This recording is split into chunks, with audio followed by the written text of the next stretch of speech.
Mary and Jess, welcome back. Hi. We're so happy to be back. Yes. Your guys' episode was listened to, like one of the top listened to episodes. And everyone loves like that when there's a merchandising aspect to it. And so it's like, it was like the best of both worlds. You got to hear about production and you got to hear about retail, and then you got to hear about the merchandising aspect. So like all transparency, I've been obviously watching you on Instagram, and you guys had this special announcement, and then I never saw the announcement, and I'm reaching out to you and I'm like, we have to have you on the podcast because I want to hear what's happening. So welcome back. Catch us up on, you don't have to give the reveal yet, but catch us up on, because last time when we talked, we were talking about holiday and going into holiday. Catch us up on how the last few months has been, as well as like, your holiday season. Total transparency. The holiday season was difficult.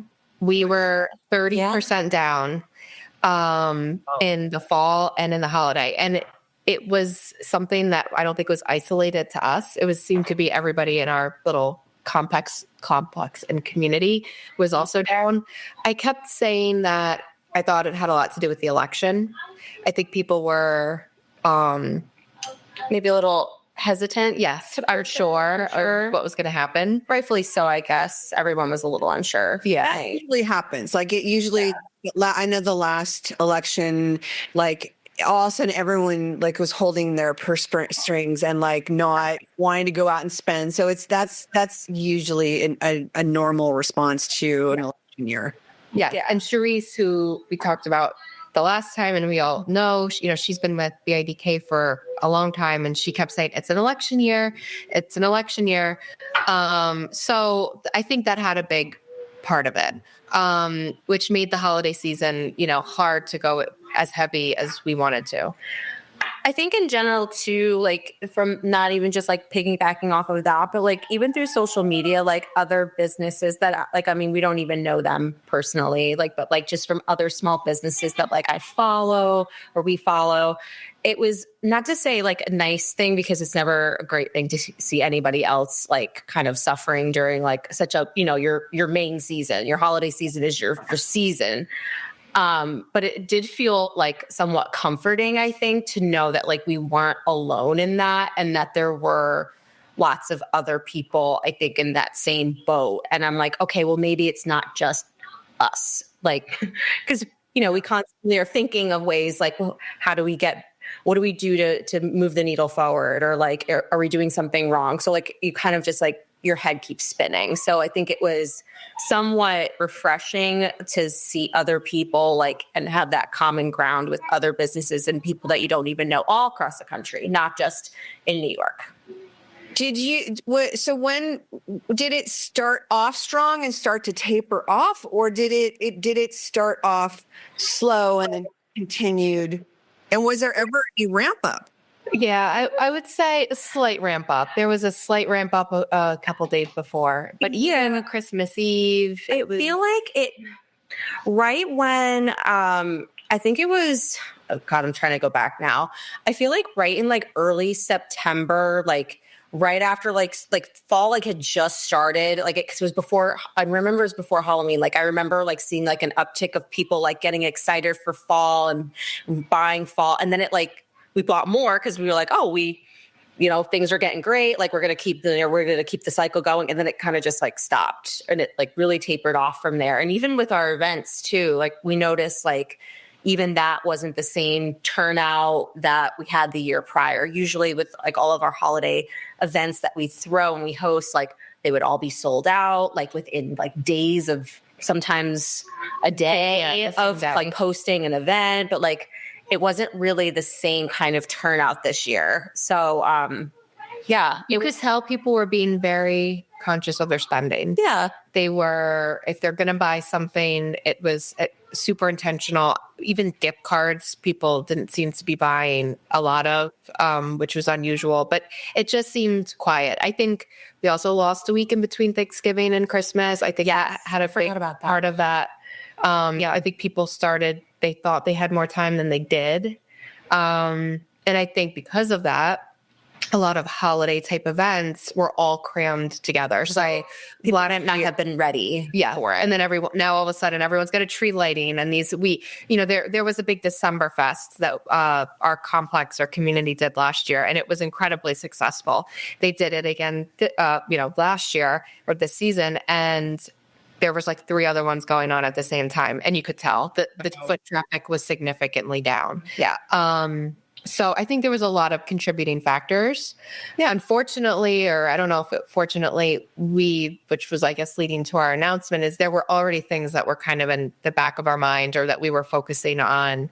So although this holiday season was slightly disappointing, there was something else that we kind of figured this might be our last holiday season here. Wow. Okay. So take me through, because a lot of times, retailers don't want to talk about, when they are down, and you guys are being very transparent, which I love. And I'm sure will make a lot of people feel better. How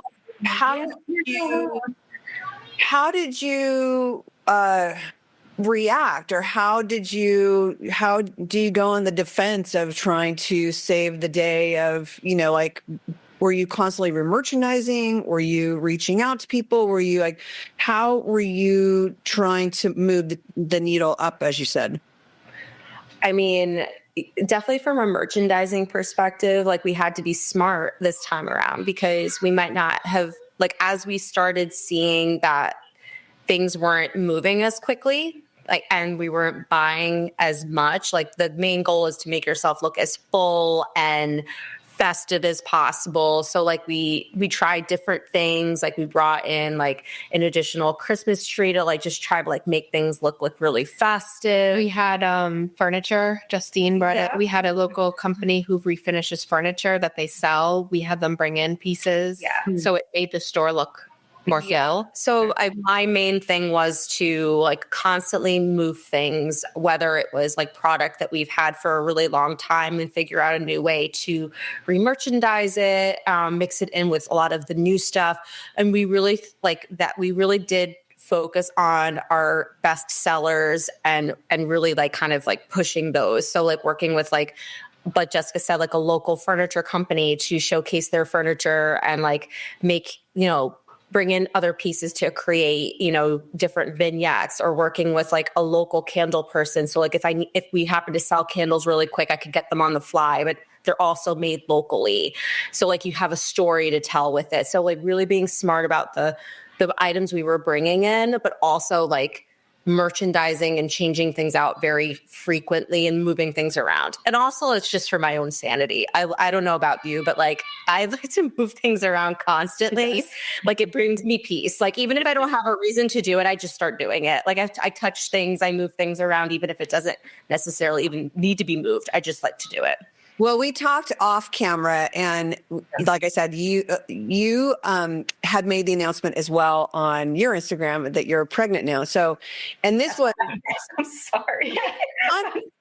this is a few months ago. So, you were merchandising on the floor every day, pregnant. Yes. And I'm still pregnant. Yes. And there you, by the way. I'm due March 7th. So literally a month. Yeah, now. Yeah, almost. I don't think she's gonna make it. Oh my God. And we talked, you weren't able to do because you merchandise for BIDK as well. And we had talked off camera, and you had said you weren't able to make it. It was so sad. I mean, we all live for the merchandising aspect. Yeah. And that's my favorite time. My dogs are going to go ape in a second, I'm assuming. It's okay. My kids might. I'm sure you hear them. We're snowed in. We're not snowed in now. We've never experienced snow like this. And I guess this is one of those 100-year storms here in Oregon.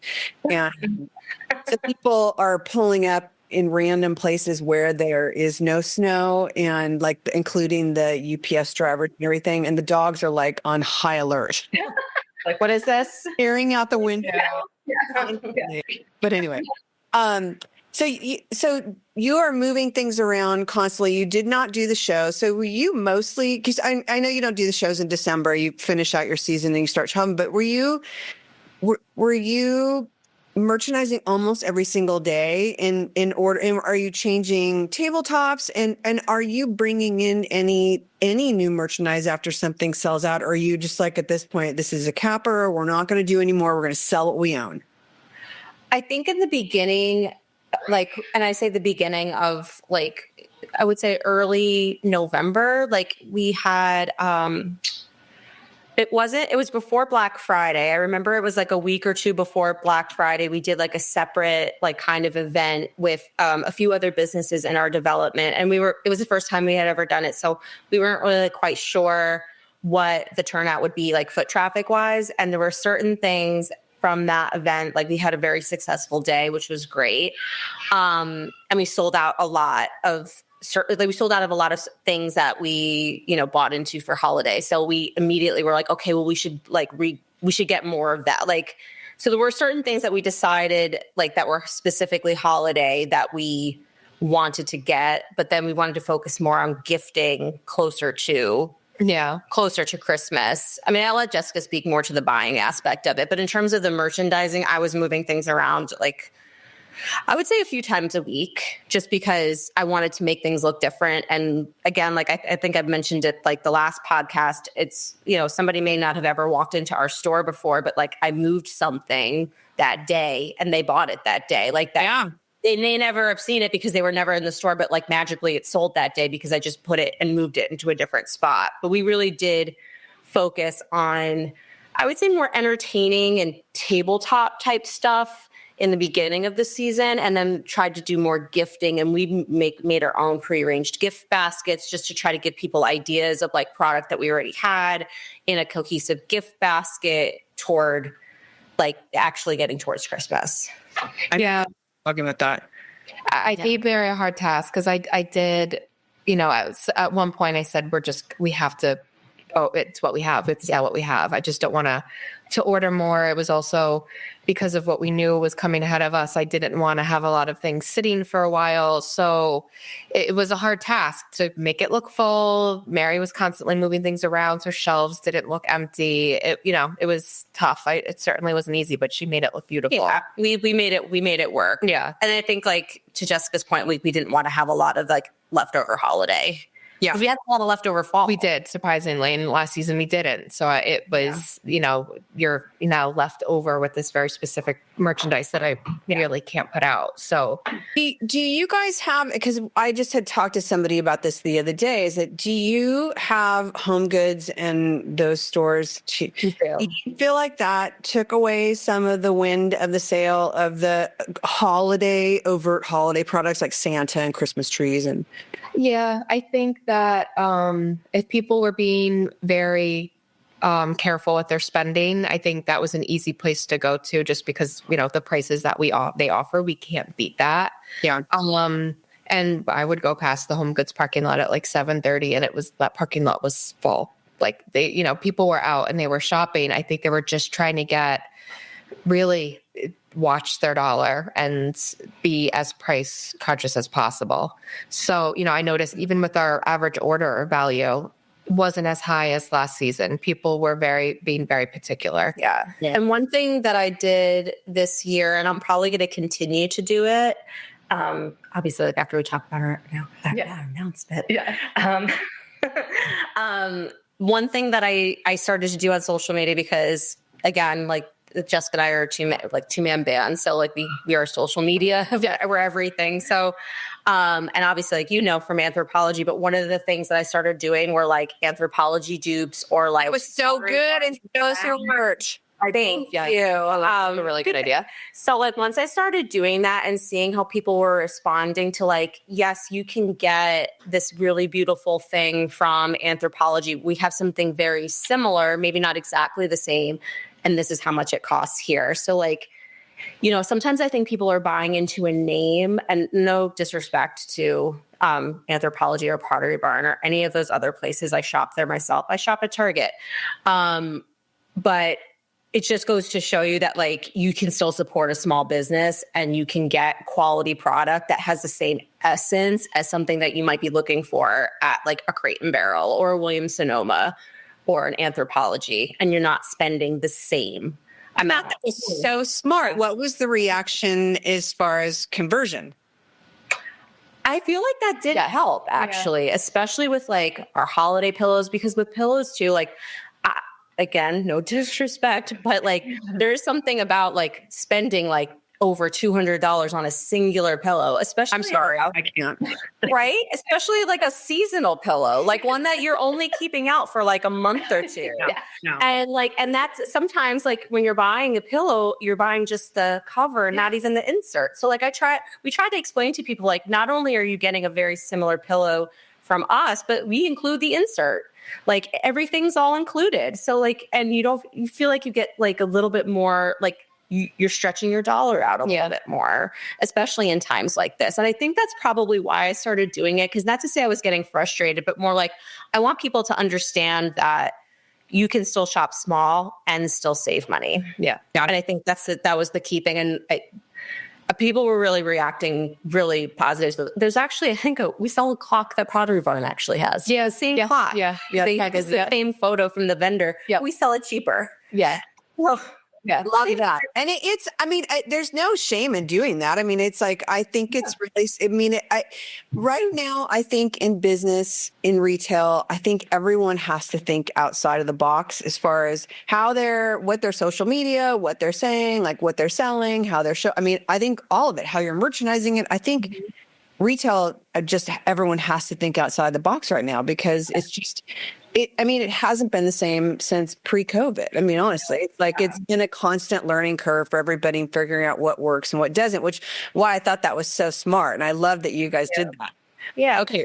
You're getting oversaturated with so many things every day. Yeah. On social media and through the internet. So it's, we're still trying to figure it out too, of like, we always want to just like present our most authentic selves to the world when we're, putting things out on social media. So that I felt was like that. There's nothing more authentic than that, because I come from, big box retailers, and so does Jessica. And like we have so many years of experience working for companies like that. But like we're showing who, like that's to our core values of like the products we want to sell, and to let people know like that's who we are as people. Like we love beautiful things, but they may not necessarily have to like break the bank. Like, we don't have to spend a fortune to have a beautiful home. Well, I said before, you guys do such a good job on social media. I love watching you. And, and again, like it translates that you guys are best friends, that you've known each other forever. And it's like so fluid and natural on social media. And you really get a good idea of both of your personalities, which I think is phenomenal. And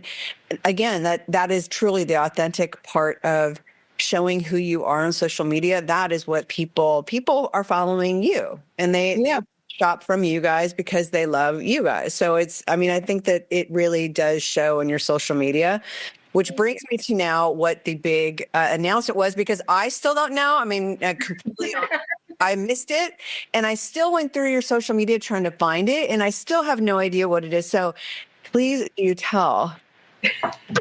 Jamal, we are moving. We are, yes. Oh, I'm so glad it's moving and not closing. I was so afraid. Yes. Yeah. People got scared. Yes. We did have to elaborate. I was like, we are not closing. Yes. No, sir. Yes. We're like the Titanic. I'm going down with this ship. Like we're the captains. We will not, no, this ship is not sinking.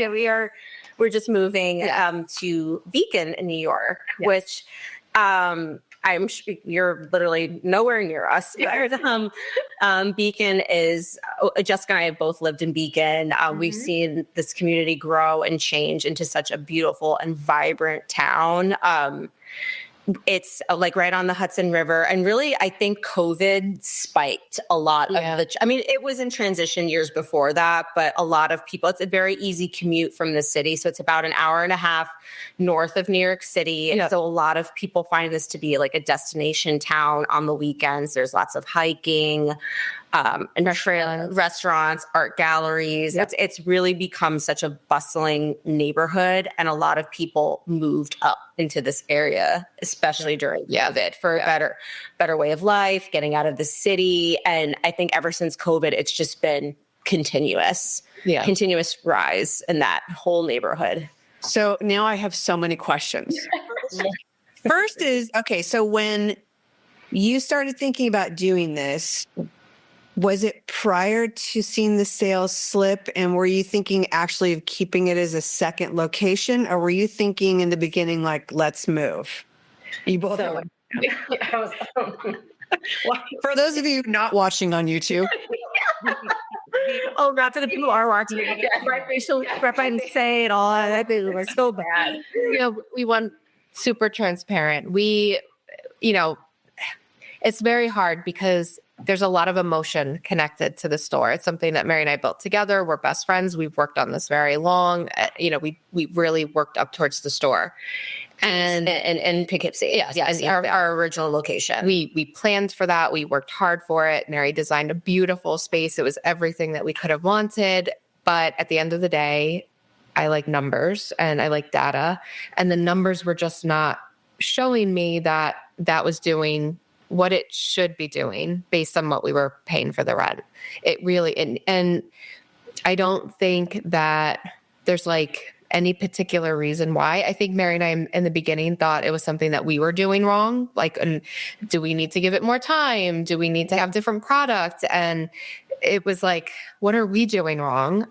So we started, talking to other people, and we were hearing, a lot of frustration. We were in a construction zone that I think that had a little bit to do with it. And it's also it's a brand new build. That was flat land 5 years ago, a farmland, and they built this beautiful, and it's community that looks like it's something out of a Hallmark movie. And it just needs a little bit more time. And, unfortunately, Mary and I are in a position where it was just the two of us there all the time. And we have young kids and growing families, and we needed to be able to hire more people to just even help us out. So, when we thought of Lily and Marigold, we had actually thought of Beacon originally. Oh, okay. Yeah. Before we even found where we were in Poughkeepsie. But it's different. Each building is owned by somebody different, and it's an established area, and people are trying to get there. So when a spot becomes available, it goes very quickly. They can charge whatever, what they want for the rent because they'll get it. And when we looked at this, 4 years ago, the spots just didn't seem right with the timing. And then Eastdale came around, and we liked the idea of being able to plan and design our own space. So it had been in the back of our minds that, we may have to potentially look at moving if we're just not seeing the foot traffic that we need.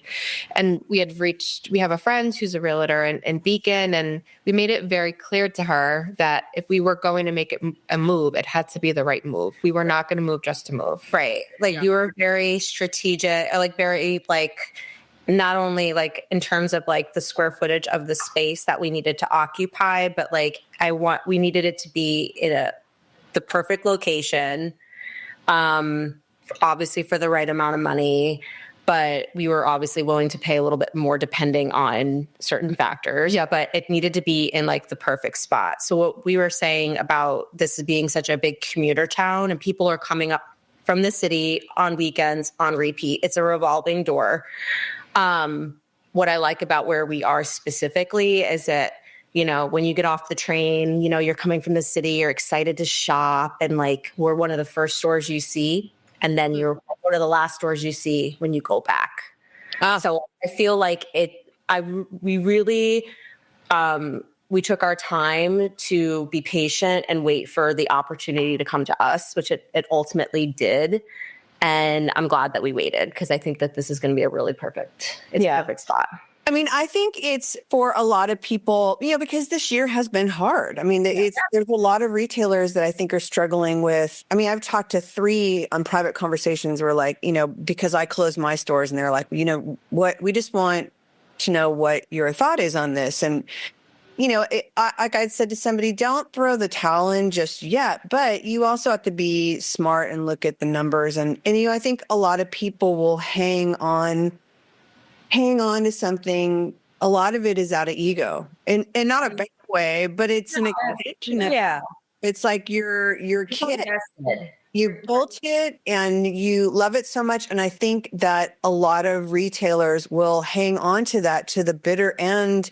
Yes. instead of possibly thinking like you, like, I'm about numbers, and if the numbers aren't showing, we know we want to do this. We know it's successful, but where can we do this that the numbers are going to work, instead of trying to hang on to that one place, or instead of throwing the towel in altogether, which goes to you guys, because that's hard.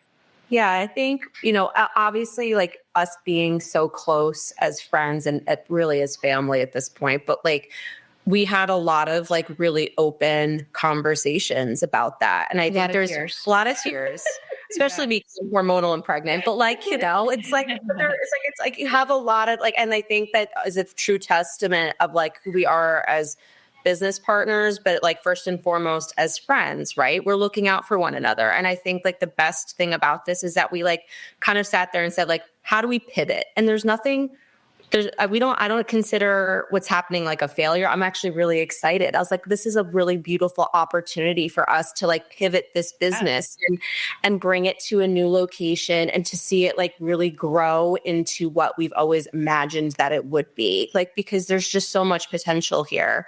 And I see that, Jessica sees that, and I know we get it from the community. So like, I feel like when we were like looking at every single factor of what needs to change to maybe move the needle forward. And I really think it's just a location thing. And I think I would rather try everything than throw in the towel and wonder what could have been. Yeah. Or if we only did that. Yes. We've tried so many other things. So like, let's try one more thing. If we're able to do that, let's do that. So where is it compared to where the store is now? How far? Because aren't you guys really close to your store right now? Like, actually, Mary will be much closer. Yeah. Beacon. It's probably 30 minutes. You're probably from Poughkeepsie. You're probably what, 30 minutes? Yeah. Yeah. And I was 20 minutes. I'm going to be basically the same, maybe a couple minutes less, and Mary will be much closer. Like, so actually, all of the product is in a pod. All of our furniture and all of our product is in a pod in Mary's driveway. Oh my God. So you guys have already closed the store. Yeah. So we finished out the holiday season. I didn't want to. January and February are tough months in retail regardless, So with us knowing that we were going to be moving, I didn't want to just be sitting there and paying rent. I'd rather us put it in a pod and work on, and that was part of the reason we went very light with buying, because I didn't want to, pack up more things and have them sit in a pod for 2 months. Were you able to even have an end of season sale to try and offload some of it? And did it, if you're saying yes, and did you were you able to recoup some of it, or was it just kind of like a wash? So we didn't announce that we were moving until after Christmas. We didn't want it. We had saw how September, October, November were, and I didn't want us announcing that we were moving to affect the holiday season. I was afraid that people, you can say in a million ways that you're moving and people will still hear what they want. And I didn't want people to think, oh, they're closing, so I'm not going to go and shop there. Or think that we were like misleading them in any way. But yeah, which that's not who we are anyway. Right. So we really wanted to wait till after Christmas. We knew we weren't closing. It was just there would be, and our online still exists, that I've gone into Mary's pod a couple times to get product to ship. So, we're doing a pop-up next weekend, so we're still functioning. Yeah. But we did do, after we announced it, a moving sale. And that week was very quiet. Just really, really quiet. And at that point I was like, I don't want to sell this for $1. Like, I'd rather pack it up. We got a storage unit, let it sit there and let it have a new life in Beacon, Of that. And the next question now is, because I stopped buying overt holiday product for the pharmacy a long time ago because of the home good factor, and how not only is it less, but they put it out so much earlier than anybody else can, that by the time you put it out, they're already especially Hobby Lobby, they're already at 60% off. And it, I could see the writing on the wall with that. And what was happening was, before I cut it all together, was, if we had enough of holiday that didn't sell, I would log it, either shoot it or whatever. And I would keep it in a file. So this was if we had enough to reinvent it, meaning there's not like ones or twos. Like I basically didn't sell if you had sixes. And it was like, okay, so instead of putting it on sale, we're going to reinvent this next season and take pictures of it and just hope. And there were some years it worked great. And there are some years where the same crap is still like, I mean, God love Two's Company. I love them, but because they ship with such big numbers, like 18 and 24s, like there was one group that I was all in on and I thought it would sell. And I swear to God, 2 years of packing it up and trying to reinvent it. And I finally was like, fuck this. Like we're just putting it on sale. And even at 50 and 75% off, that shit didn't sell. Like, so now that you said you still had some fall left, like you have good stuff because your brands are really good. So now how are you going to approach, are you reinventing it next year? Do you do a file of it? Like, how do you catalog it? I have an Excel list that has like broken up by category. Jessica. I have it broken up by category, and then I know when I bought it, and then when my 3-month anniversary, the 6-month. And then I have a sale tab. It's a lot of tabs, it's a lot of VLOOKUPs, it's a lot of data. But and so I'll keep like a separate holiday tab, and then I'll know like what's left over from the previous holiday. We'll decide if we want to, reinvent it, and we did reinvent a couple things. Yeah. But last holiday season, we didn't have that much left over. So it was really, that's why we were so shocked with the fall to have as much as we did. With Christmas, we didn't really have that much Christmas, but we were also conservative. Yeah, so we are very conservative. But fine. Yeah, I think what ended up happening with the fall stuff is that like right when, because we put out fall a little bit early. I think we put out fall before, I thought I said September. I think we put it out like the last week of August. And for whatever reason, people were really excited, like in the end of August, which is kind of crazy because usually people are coming back from vacation, they're getting kids ready for school, and they're not really in that mindset. But we sold out of a lot of things very quickly. So we immediately rebought. And I think when we immediately rebought, that's when we bought more like pumpkin mugs. And we had more like Halloween stuff. We realized that that's when it kind of tapered, and that was the stuff we ultimately ended up sitting on. So I'm wondering, like, not to say like we don't reorder like the same things, like if they sell out very quickly, because if it sells well, we like to bring it back. But like there's almost like that thrill of like you have to kind of get it when we have it. Yes. And if we don't, sorry, here's something else though. Like, and that obviously makes my job a lot more interesting because I'm remerchandising new things. And like, I'm not just remerchandising the same stuff that we're just reordering just because like all of a sudden it sold out super quickly. So I guess there's like a pro to like a positive to like not necessarily reordering something just because it sold out instantly. Well, I've always said that with the same thing with the pharmacy, it's like, you could kill a product reordering because some businesses literally run on reorders, and they're in the same breath, like you have your bread and butter lines, Voluska, blah, blah, blah, like the Jelly Cat, the people come back day in, day out because that is a bread and butter line. But other stuff, it's like you want to get in and out. And that's such a good point of that it's a scarcity mindset of like, we just got it in. It's amazing. We only have 6. And the idea that when the 6 are gone, and when you start to train your customers in that, like they really start to understand, like, if I don't go down there and get this now, it's not going to come back. But when you start reordering it, like I have literally shot products in the foot because I kept reordering it. And it was like, oh my God, why have I done this? And it's a hard line to figure out what your bread and butter is and what you do. But I think like the less reordering makes items more special. Yes. 100%. And I think now I think it's, again, like such a good thing now, like being in the business now for like 2 whole holiday seasons and really seeing that kind of unfold over the past 2 seasons of like, how do we approach that now being in a new location and really like focusing on that. And like now we've really determined like what a lot of our bread and butter things are. And those will be the things that we constantly reorder or like change it like up a couple of things within that. But like those are the bread and butter. And then like you said, like when something just goes, it goes. And then that is like the thrill of the hunt, or like I mean, when people go to Home Goods, that's kind of the same thing. Like you're going there and you're just grabbing it off the shelf and like you may never see that again. That's why people are like looking for those, oh my God, those hideous stools that people keep looking for that are in like the shapes of like food. Oh yeah. Oh my God. What?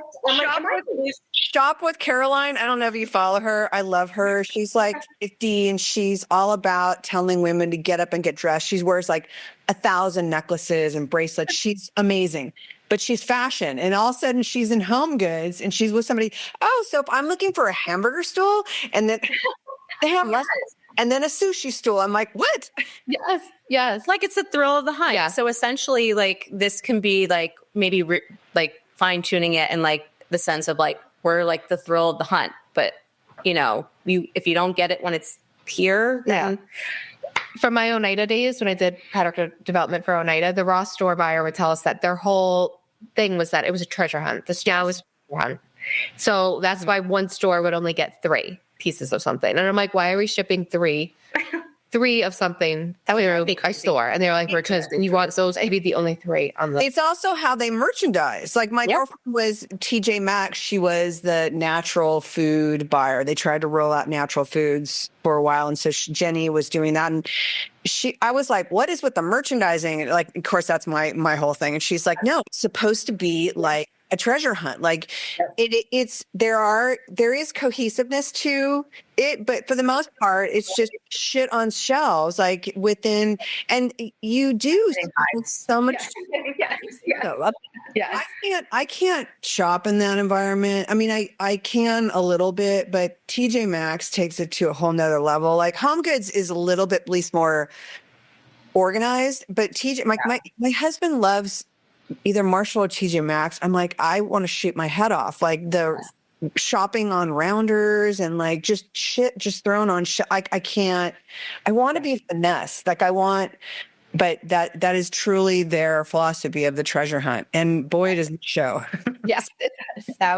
That's literally like my worst nightmare. Yes. My worst nightmare would just be like throw me in a TJ Maxx for an entire day. Just like bolt me in there. That's not for me. We did a whole reel where, cause like it was, I don't know, 2 weeks before Christmas, I went to the mall, which is, that's a whole nother thing, malls, but I went there and I went to like Macy's and Target and I forget where else, that I was just taking videos of empty shelves with used coffee cups, garbage on them. Like Armageddon. Yeah. It just looked like it was just demolished. And I'm like, do you want to shop here or do you want to shop with us who, have affordable prices, but also it doesn't look like, it was ramshacked. It just, there's just something to be said about walking into a space and it like makes you feel good. Yeah. Right. Like regardless of what time of the year it is, but there is something so incredibly magical about the holidays. We all know this, but like, there's nothing more depressing than like when Jessica sent me those videos of these shelves like bare and like it just looked like it was like went through a war. Like everything about it was so like the lighting, everything about it. I was like, this is just like, there is nothing magical. Oh, depressing. How depressing that is. Yeah. So like when you walk into a store, like hopefully like ours or like another small business that really takes the time to merchandise and really put like such careful thought into where they're putting their product and how they're displaying it. And not only that, but like the customer service that goes along with that, like you're not going to get that experience. It's not just about how it looks. How does it make you feel? How are we making you feel? Because it's a stressful time of year during the holidays. You're trying to get you try to get gifts for everybody. The list gets longer and longer every year for the people you're buying for. It's overwhelming. And like, that is like, we can't relate to that. We relate to that so much. Yeah. So we want to provide that experience for somebody. So like, I would literally cut off my own foot and go into a place like that during the holiday season. I mean, I would and we serve wine. We'll give you wine while you shop. Not even holiday, because I posted it on my Instagram. It was probably a year and a half ago, but I was working in somebody's store in a mall. And so you go in there super early through these side doors, and then you're leaving through the stores. And like literally the store it was Macy's. They just opened. And there was a pant table that looked like Costco. Like everything was unfolded in a giant pile. And it was like, this is not inexpensive clothing. And it's like, I keep going back to an interview I did with Dale, who heads up Caton and on the wholesale end. And when Caton goes in, like a lot of brands, they want to know you're going to represent it and it's going to look the way Caton wants it or believes that it should be represented, how it's folded, how it's merchandised, what hangers it's on. Is it steamed? Like all of that has to do with the customer experience. And I don't think a lot of retailers like the Targets and the Macy's, I mean, I'm sure they understand, but I don't think there's payroll to do it. But that experience for a not so inexpensive product, it's like you totally just devalued the product because of the way it is. And this is like, either the store, that's how it closed, but there's no way this happened within 20 minutes of Nancy's being open. Like this is how it looks all the time. All like the time. I right, that feeling that you have shopping in stores, it like verbalized it perfectly, because that is what people I think are going to your store again, like for you guys and for the experience and to feel good and walk away with a beautiful package and something that you love that may or may not be inexpensive, but it's like something, the whole feeling is what that experience is all about when you go into stores. And it's I love that you did social media on it. I mean, because I don't understand. I mean, I do understand having to shop. I'm in Oregon now, and there's no shopping here at all. Like there's a Target, there's a Walmart, and there's a Fred Meyer. And I don't know if you know what Fred Meyer is. Like, I don't, I'm kind of obsessed with it. It's not glamorous shopping whatsoever. Like you can do it all in one day, but there's no yummy shopping experience here. And I'm so dying for that and missing that now from being in this industry my entire life and now being here in Oregon. And like, it's just not, there's no romance to the shopping. So it's sad. Where we're going in Beacon, there's a lot of romance around, it's, the long main street. It's just filled with really cool restaurants and bars and shopping and experiences, art galleries. People really, you can tell that like each business like really does like have their own unique personality to them, even if they might be selling similar things in like certain stores, but like that's still like, I feel it doesn't necessarily matter because there is still a very much like individual, unique presence to each business. And I think that's really, really special. It's not something that you see very often. So I feel like that's what makes this town very special and unique. And we, like I said, we've seen this town grow and change into what it is today. Magical. We're really excited to be a part of it. What is your ETA for moving in? And then I know you designed the space last time and you had all these details put into it. So what does this new store look and sound like, or look and feel like? So it's an older building. All the buildings in Beacon are older. So there's a lot of brick wall. It has a lot of character. There is some new construction. Yes, they are building. They are building. But a lot of the buildings are like, older. This, our other space had a lot of windows, was very, open. There was like, bright, high ceilings. This is more homey, I guess would be which quaint. Yeah. Like when we were designing our spot in Poughkeepsie, it was almost like we were trying to emulate like Beacon in a way, right? Because like I was like, I love exposed brick. I feel like it really just adds a lot of character to a space. So we had brick tile installed in our Poughkeepsie location, like, and it was white, but like now we get like a real like natural like brown brick wall, and it has like a different feel just because it's a different layout. Like it's going into an existing space and retrofitting it to what we want it to be. But in terms of like the look and the feel, like I think we were really smart about the fixtures that we purchased for our first location because we're really able to repurpose all of it and reinstall it. So you'll still get very much the same essence of who we are as a brand. But, our landlord is in this new space is wonderful. He was like very much open to our ideas because it's kind of laid out into like 3 separate little spaces within this, within this building. Yeah.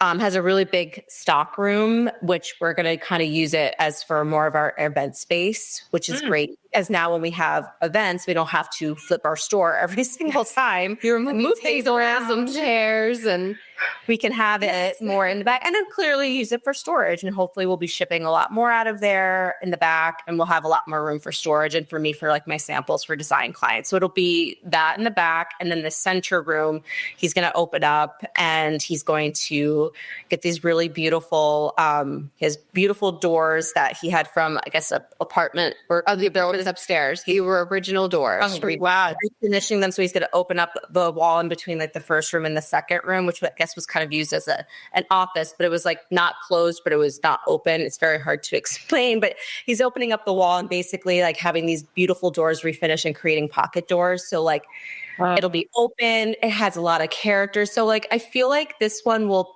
have a lot more like unique character and charm. That's like it really respects the building, but like allows us to modernize it a little bit. And like, I can still close it off if I need to have a meeting with a design client, because at the end of the day, I still have design clients. I'm still doing really well with that, but I don't want it to just solely be for that purpose alone. Like we still need the retail space for product and to sell. So that'll be like where we can still merchandise and then have it as retail space. So it's a dual purpose. No kitchen though. No kitchen like last time. That's okay. So our original store was like a little over 1,000 square feet. This is 1,200 square feet. So it's a little bit more. But the way Mary was describing it, that front space when you first walk in is about like 700 square feet, I think. And then there was that middle space, which to Mary's credit, the minute we left there, which that place was filled with stuff when we were in there. And I remember looking there. I looked at Mary with these eyes and I could see she was like, I got it. Like, I see it. And when we left, she was like, this is the space. And I was like, oh, you can tell? Because there's like, I couldn't even walk. And she was like, nope, it's fine. It has beautiful hardwood floors.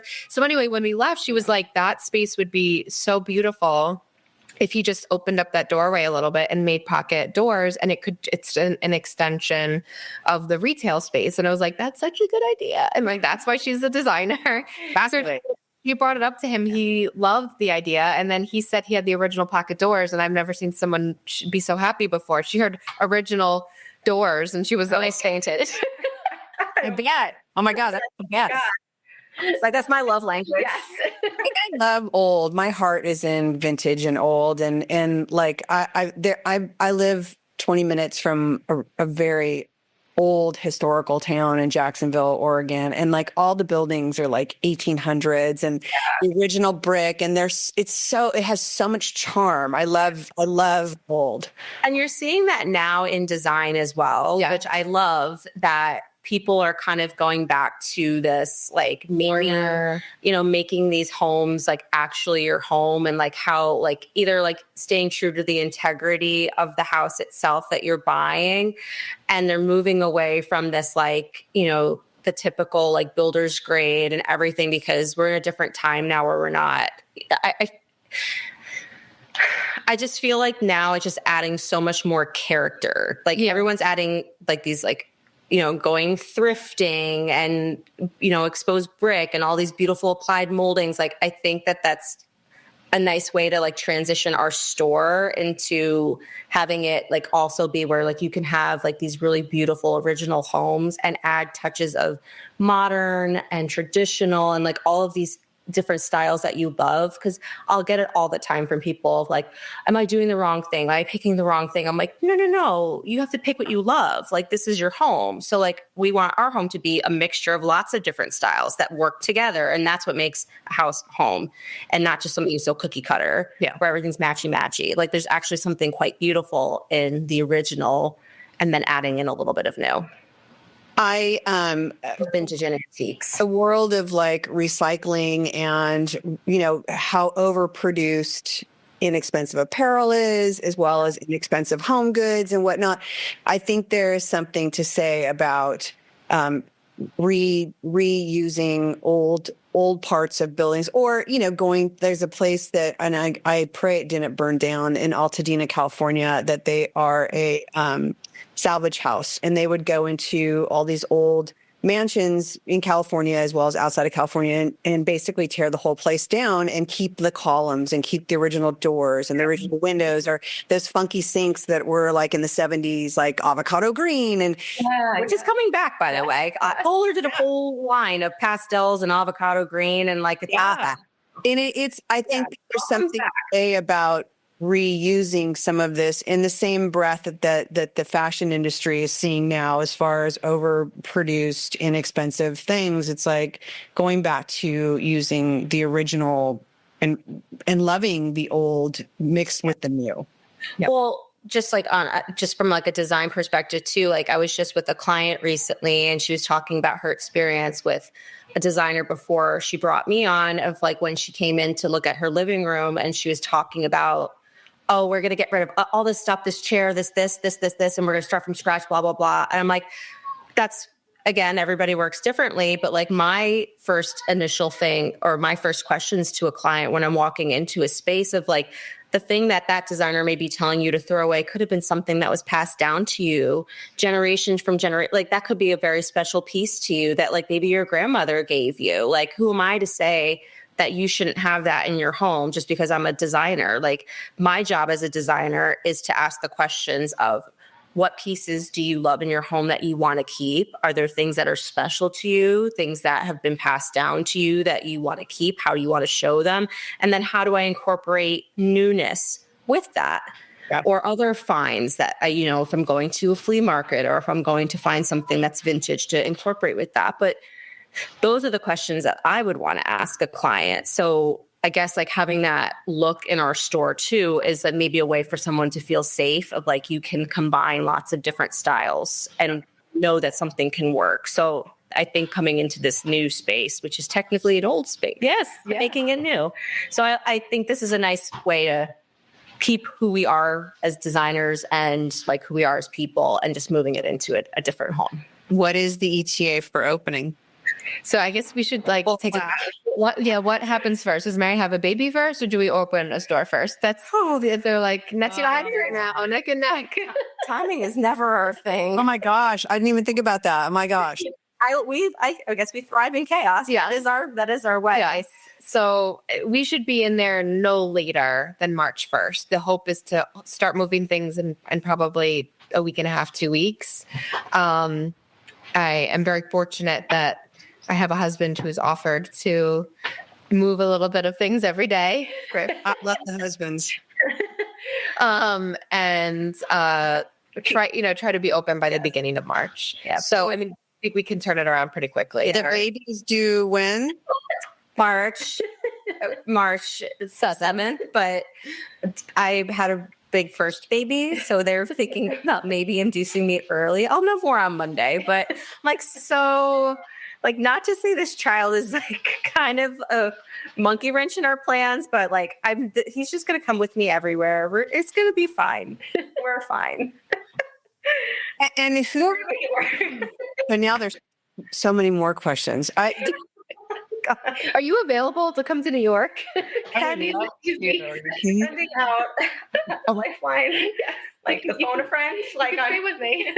I would love to. I love store openings. That's my jam. Everyone knows that. It's so exciting though. Like I don't mind pointing and telling people where to put stuff. Yeah, I think that it's. I think your comfort level, and I could totally see you being out there 9 months waddling through pointing. And I hate to say it, I even think I know you well enough to think that you are still going to be picking things up and trying to move them yourself, because if you're anything like any of the merchandisers that I know, we're all bullheaded and we all don't listen to the advice that people give us.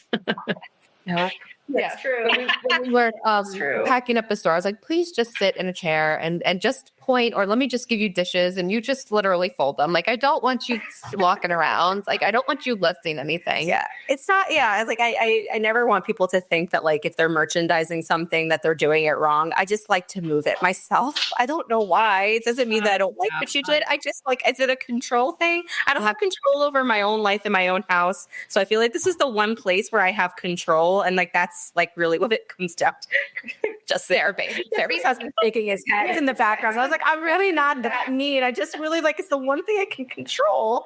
You know your aesthetic, and you know what you want it to look like. And I know store openings are like the ta-da moment, like the thing you can't wait for. And I have no doubt that you will figure out how. And then, when you have the baby in a little papoose and you're there merchandising with them, which I don't doubt either. It will send you a picture. I'm literally saying, like, I need to buy, like, this time I really need to invest in like a good baby carrier, because like I really will be carrying a baby around like everywhere. Like maternity is not a thing when you own a business. So like, what do? Like, time doesn't stop. Clients and projects don't stop. The store's not stopping. So I'm like, you just got to roll with it and like pray that I'm like mentally there. Well, you have an area that they can take a nap in, like, it's quiet, and you have a baby cam so you can hear what's going on when you're there. And, it's just that will be his nursery. We're opening till that point. It's going to be all okay. And like, I think like what Jessica said, like we have very supportive husbands. We have a very supportive family. We have great friends that we have that come in and help us. So like, I have no doubt that we will be fine. It just might look a little chaotic in the process, but that's just who we are, and we get it done, and it looks beautiful. It's Fred Siegel used to say, energy creates energy, and you guys have great energy, and you're putting your energy into your new baby, and it's like, it will be amazing. I do have to ask you one more question, because I know that you guys were heading into an hour. You guys are moving into an area now, and I think I asked you about brands that you carry.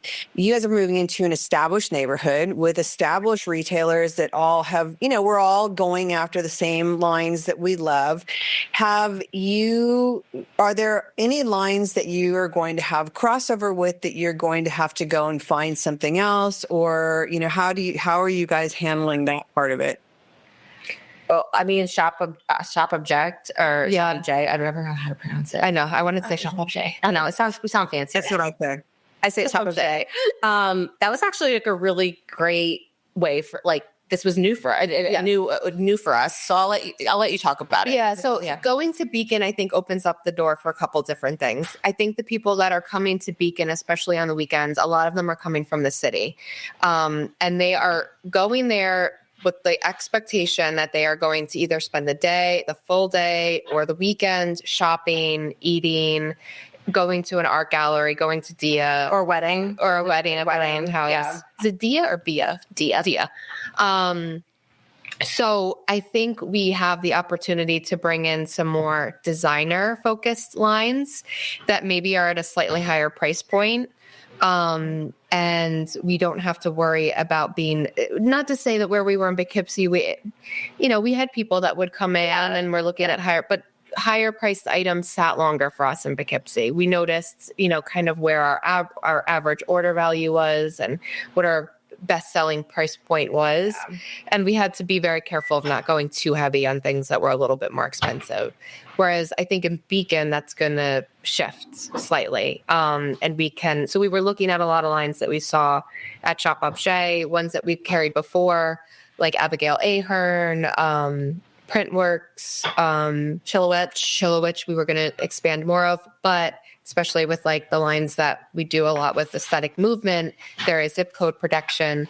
And now there is people that we need to be aware of in Beacon, which we would be aware of anyway. But there's a little bit more competition in Beacon, or similar.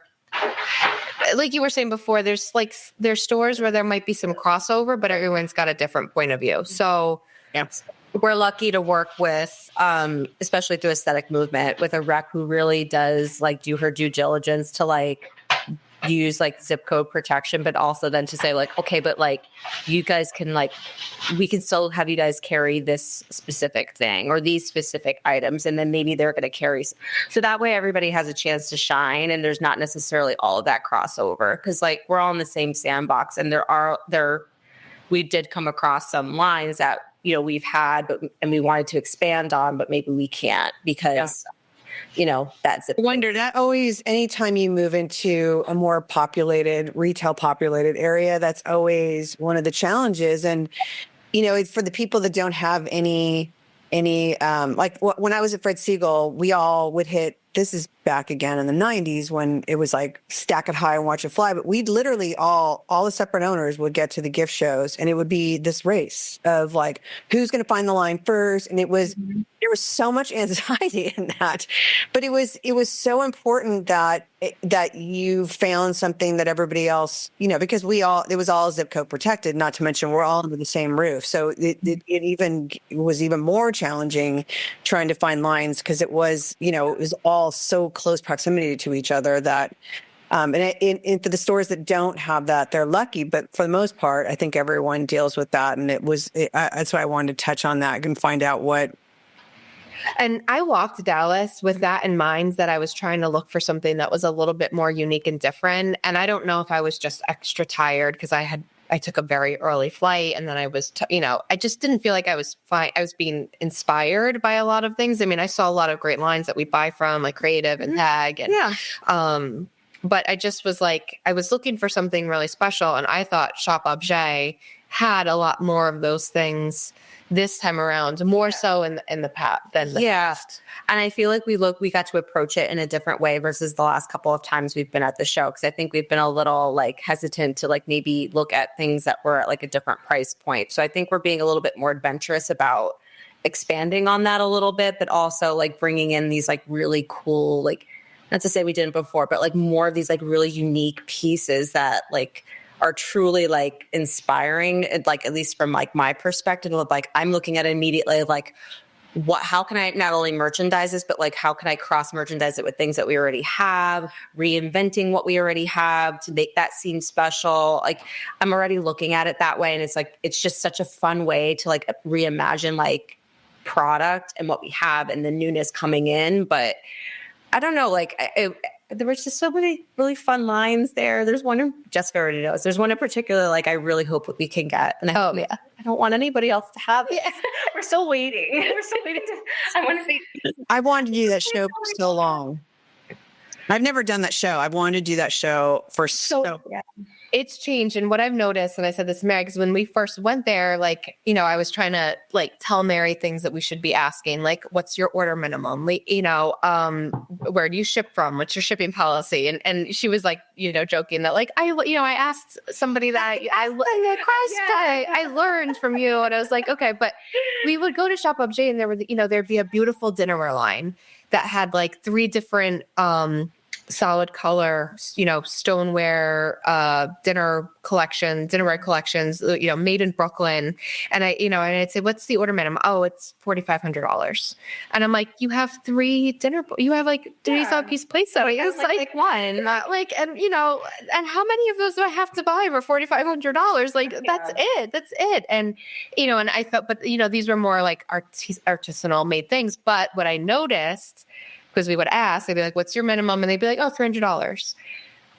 I noticed a lot of people brought down their order minimum. Yeah. And it's something that we're even seeing on the wholesale side on from being with the IDK, the order value has dropped slightly. I think people are ordering less, but reordering less up front so that they can reorder based on what's selling. Well, I think it also, a lot of people are getting really good at cherry picking, because I think a lot of lines like Tokyo Milk, that if you buy with them, or it's either, is it Lalia? I'm not sure, but I think Tokyo Milk, when I wanted to buy it, is like they want a presence in your store. So they are going to make you order, if you want to order it, I think it was like $1,500 or something like that. And when I was a small store, I'm like, I don't have to put that late. Yeah. I keep trying to move around from the sun. Most retailers don't have that. And it's like, I'm putting together these little curated groups. I only want this, and this, but the brand wants the real estate in your store, and they want that. And that's hard. But I can imagine now, with the way retail sales are just across the board, is that you'd have to lower your minimums. I don't think you can still stay high and mighty and continue to say, nope, you got to order that much, and expect to continue to get orders because I don't think it's there except for a very small few handful of retailers that can go in and just command that. Yes, Yeah. absolutely. So it was definitely refreshing this show to go in and feel like we had more options in terms of like, you know, or like more, like, I guess like we felt like we didn't have to like, Yeah, we had more more options. But like, I also felt like there's so much respect around like the fact that like, you know, we're talking about like zip code protection of like, okay, like you kind of know what your boundaries are. And I think that's a good thing. Like, I don't really look at that as a bad thing. Yeah. I know your husband is making dinner in the background. I'm sorry. No, I know it's almost dinner time because I'm on the West Coast. So for me, it's only 4 something, but I don't want to keep you guys any longer. But please tell me that you guys are going to document this in your stories of the store opening and the baby and like all of this. Please tell me so we can follow along because this episode will come out, oddly enough, most likely the first week of March. So Oh my goodness. Are we sure? Okay, what comes out first? This episode, the baby, or the store? Yeah. I'll take well, I can push it up. Like I can push it up to the last week of February, but that you know, I kind of want it to be where it's out and everyone can kind of follow along and see all of it. That's perfect timing. It'll just be funny to see what. as long as he's a Pisces, because I've heard that Pisces children are very loving and like all the things. I'm just like, please don't be a good there. Please be good to me. Please. I'm not hanging on by a thread, child. Please. Oh, No, I still be a Pisces baby, so I'm very excited. Oh, I'm so excited for you. Please, thank you so much. I'll give you words. Hey, Can we come back again? yes, please. And I think you need to do it I mean, it's like I would love to go out there and do it in the do the interview in the store, and like we've done that for 2 different locations. That's how I used my SBA loan was to start this podcast and then to do the retail road trips. And we would go to the store and film in the store, and it was amazing because people hear about it and they want to see it. yeah, absolutely. Well, I even said to Jess, like the moment like I'm like up and like ready to like start going back to like BIDK, I'll let you know when I'm around because if we're at the same show, that would be so much fun. We were in Atlanta for almost a month. I was there because I had 2 jobs going in Atlanta, and then I came home for 8 days, and then we were in Vegas for a month. So if I don't make Atlanta, hopefully summer show, I don't know if you're going to be traveling already by summer show, but I would assume yes. That's just baby papoose. Yeah, baby. Vegas baby. Let's go do a showroom. Come on, baby. But thank you guys so much. Please tell everybody where they can find you on social media and internet. Yes. So you can find us on Instagram at Lily Marigold Home. Same thing for Facebook. I'm not very Facebook savvy. I won't lie. No. And then our website, which is lilyamarigoldhome.com. Yep. Yeah. So you can find us at all the places. Thank you guys Thank you so much. for you both so much. Thank you. Thank you.